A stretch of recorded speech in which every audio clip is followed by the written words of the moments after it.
আসসালামু আলাইকুম। গল্পের নাম অর্ধেক দরজা। রিমি নতুন বাসায় উঠেছে মাত্র 3 দিন।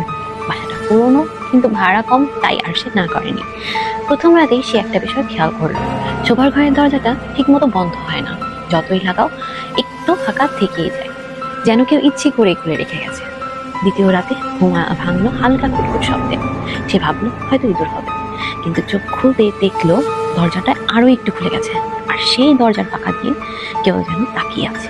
একটা চোখ, শুধু একটা চোখ।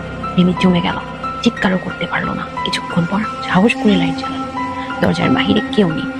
পরদিন বাড়িওয়ালাকে বলল, দরজাটা ঠিক হয় না কেন? বাড়িওয়ালা চুপ করে রইল। অনেক জোরাজোরিতে বলল, আগের ভাড়াটিয়ার মেয়েটা সবসময় দরজা বন্ধ করে ঘুমাতো। একদিন সকালে সে দরজা না খোলায় বাড়ির লোক দরজা ভেঙে ঢুকে দেখে সে আর নেই। কোথায় গেছে?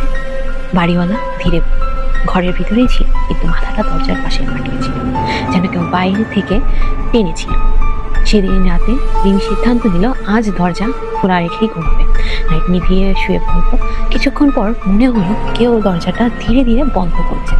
খুটখুট আওয়াজ, দরজা পুরো বন্ধ হয়ে গেল। তারপর বিছানার ঠিক পাশে, খুব কাছে, একটা ফিসফিস শব্দ। আজ তুমি বাহিরে, আমি ভিতরে। এখন প্রশ্ন হলো, আপনারা এখানে থাকলে কি করবেন? ভিডিওটা ভালো লাগলে লাইক, কমেন্ট, শেয়ার করবেন।